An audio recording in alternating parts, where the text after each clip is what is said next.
Welcome to another movie plot and enjoy the memories. We open in Midtown, New York on the third story of an apartment building. Quentin is your average Joe who lives with his mighty dog and god of thunder Thor. He learns from the paper that a serial killer called the Midtown Murderer has slain his seventh victim and Detective Jack Grillo is on the case. Quinn is a security guard and is sweet on his next-door neighbor Stephanie, who's a nursing student, but none of her expertise ever comes into play. He escorts her out of the building where a pair of gutterpunks harass the pretty lady but soon turn their attention to the rent-a-cop. Steph stands up for Quentin but his pride is hurt, so he must leave her to go cry alone somewhere like a real man. That place would be the comic book shop where he checks out a statue of his favorite superhero, the Arachnid Avenger. His friend Han says that he can pay in installments, but for now he just picks up the latest issue and a comic condom to put it in. He works at a biochemical lab with an old-timer named Nick who's got two bad legs and a prostate the size of a honeydew. They walk around making sure the lab's secure while Nick encourages the rookie to ask his neighbor out when he gets home tonight. Most of these rooms contain experimental drugs being used on test subjects or the occasional technicians selling plutonium to Arabs. They're injecting spiders with some kind of mojo juice, which gets our protagonist talking about the exploits of the Arachnid Avenger. He dreams of being a superhero and saving the world, but Nick only dreams about 1960s January playmate Stella Stevens. At the end of the night, when Nick is left alone for a moment, he notices something going down on the camera, so draws his weapon. Quentin returns to see a group of intruders take Nick as a hostage and rushes to help his friend, but the police are already there. Officer Williams tells him to wait outside while his partner goes in, but Nick pulls him back, saving the officer from getting caught up in a shootout. When the chaos calms, the criminals are dead, but so is the other officer and Nick, who's given a very Uncle Ben kind of death. He doesn't actually say anything philosophical, and Williams dishes out a little police brutality as he blames Quentin for getting his partner killed. The complete psycho is pulled away by Detective Jack but gets one more good kick in before our hero is given a break. Jack gives a few words of comfort to Quentin, then learns from a scientist that this place is a military lab making invulnerable soldiers. He leaves to do some policing while Quentin witnesses the result of the mojo juice when a man tries to squish a spider but it just walks it off. Somebody needs to be blamed, so Quentin gets fired by his employer for not being gunned down in a hail of bullets for $5 an hour.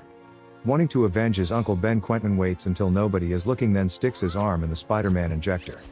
Makes no sense since the killer's dead, and the next day he's racked with a severe fever that sees him spend the whole day in a tub full of ice. Stephanie goes to work and when she returns home decides to check on him since he's been locked inside his apartment all day. In a suspenseful moment of will a giant man spider thing leap out, she just finds a bloody tub and Quinn standing balls out. She assists him until thinking that he's a junkie by the tracks on his arm, but Quentin insists that it was just some spider juice. No, wait. Believing him and for some reason that being any better, Steph leaves so that he can get some sleep and recover. That night Quentin wakes up and eats all of the meat in the house before getting dressed up in all black and going out looking for action. He goes to the local cop bar and sees Williams flirting with Jack's wife Trixie, who the bartender says is a uniform groupie. He says that Williams is the worst of the crooked cops, which we already know about when Jack enters looking for his floozy of a wife. There's tension between the officers, Jack blaming Williams for his partner's death and Williams blaming Jack for the unsatisfied wife. Speaking of, she's dragged away by her husband like some two-bit escort, and I'm unsure of the point of this whole scene. Shortly after, Steph is returning home when she's attacked outside of her apartment by the infamous Midtown Murderer. He's just some bum that takes a set of keys to the face but manages to overpower Steph and knock her unconscious. While he's trying to check her heartbeat, Quentin arrives home and his spider senses begin tingling that there's trouble nearby. He springs into action and with his newfound strength flings the creep down the hallway and into a janitor's closet. Instead of just asking if the victim's okay, Quentin leaps out of a window and scurries away because this kid's read too many comic books. That's already the end of the biggest established villain, as Quentin broke his neck and later returns to his apartment like nothing happened. He finds Stephanie being interviewed by Jack, but she didn't get a clear look at her savior's face, so our boy is in the clear. Jack is disappointed and goes home to his disinterested wife to lament about how it should have been him that got the killer. Trixie just lays there hoping that if she doesn't move then Jack won't see her, while Quinn is overjoyed about becoming the superhero that he always wanted to be. A cheap spiderweb tattoo has begun to spread across his body and a few people have pointed it out, saying "Cool ink, bro." He tries to get some sleep, but like a spider feeling the vibrations in its web, he's kept awake by Thor scratching like it's an earthquake. The next day he finds Steph putting some boxes into storage, so helps her carry them because he's a superhero. They run into the Gutterpunks again, but this time Quentin can defend them with a face grab and not hurt that big ego of his. Steph's impressed, and while putting the boxes away the two look like they're about to kiss until a box breaks revealing Stephanie's dark secret. It's a comic book collection which must remind Quentin about picking up the statue because that's where he immediately goes. Han is watching the original movie and tells Quinn that he's over his limit, but our hero has become aggressive and must have this doorstop. He puts it on display because what else are you going to do with it, then goes to sleep in his new hammock like it's a web. Fortunately, it's not long before he can produce his own and wakes up suspended from the ceiling with a spinneret in his chest. It's not the prettiest location for a web shooter to emerge, but at least he's able to fire it at will and uses Thor for a moving target. He starts to free his cocoon pooch until feeling an uncontrollable hunger and rushing out of the apartment before eating the God of Thunder. Suffering seizures and arriving at a local store in an effort to find something to satisfy it, Quinn thinks that he sees someone attacking a woman. He flips the assailant into a display and expects the woman to be grateful, but it turns out what's left of him was her boyfriend.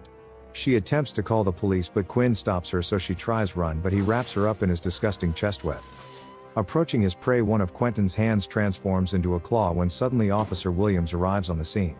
He finds the boyfriend dead and tries to free the woman, but is attacked by Quentin and dragged away to be consumed. When Jack shows up on the scene, he finds the boyfriend's corpse sucked dry of its fluid and the woman in a state of shock. The detective is confused by the presence of what appears to be spider webs and finds Officer Williams' blood-covered badge. He's all too happy to go home and tell his mess of a wife that her boyfriend's dead, even if he doesn't show it on his face. She goes through all the stages of grief, finally landing on blaming her husband for doing something to him. Meanwhile, Quentin's laid out at home looking all pregnant and grows a pair of mandibles out of his face just like the avenging arachnid. He decides to give Thor to Steph for the God of Thunder's own safety and warns her to stay away from him as he isn't looking his best. Quinn wakes up the next morning with his face normal but can't control his hunger, which sees him tear up his apartment to the neighbor's delight. He visits Han in the middle of the night, who defends himself with a lightsaber, but the mutated man only wants to talk. Quinn wants to know what finally defeats the Arachnid Avenger, but he learns that the character in the comic dies from a broken heart. Firstly, that's lame. Second, Quinn should already know that, but the so-called big fan goes home to think about his life. He lures the Gutterpunks that nobody cares about into the basement and liquefies their insides to drink like a milkshake. Trying to get to the bottom of the murders, Jack interviews the head of the research department at Quentin's old workplace. He learns that scientists were transferring properties of spiders into humans and that the killer might have previously worked here. Naturally, Jack shows up to the recently fired security guard's apartment and finds spider webs around the basement, so now he's the prime suspect. He tries to speak with Quentin, but our Spider-Man looks a little worse for wear and has transformed past the point of being able to show his face. Jack pokes around some more and stumbles upon where Quentin has been hiding his victims when he breaks into the basement. They've been encased in webbing and strung up from the ceiling, but all of them have been dragged dry except for Officer Williams. Trixie has been following her husband to find her boyfriend, who pulls out a gun and appears like he's going to shoot Jack in the back of the head. He turns it on himself instead as a screaming Trixie is abducted by Quentin and dragged off into an alley. Jack chases away the spider boy, but his wife succumbs to being drained of her fluid and dies in her husband's arms. Jack hears a scream from upstairs as Steph arrives home from work and comes across the transformed Quentin in the hallway. She stands her ground, hoping that the man is still somewhere inside there, as Quinn proudly shows off his 6 new mandibles. He then kidnaps the girl and Jack arrives too late, but thank God for bums because he uses them to track down the abductor. At an abandoned building across the street, he finds Stephanie strung up in a large spider web ready to be liquefied. She warns Jack about the monster, but Quentin leaps out, appearing as a complete mix of both spider and human. He begs Jack to stop the killer, then points at himself, but Steph tells him not to shoot and Jack listens to her for some reason. Whether it's the monster taking over or Quentin forcing his hand, he leaps at Stephanie, so Jack opens fire on him. Stuck there together on the web, Steph credits Quinn for saving her from the Midtown murderer before he dies from all the bullets in his back. We fade off to the comic book store where Han has reclaimed the avenging arachnid statue, but now also has a one-of-a-kind Quentin arachnid on display. And the movie ends.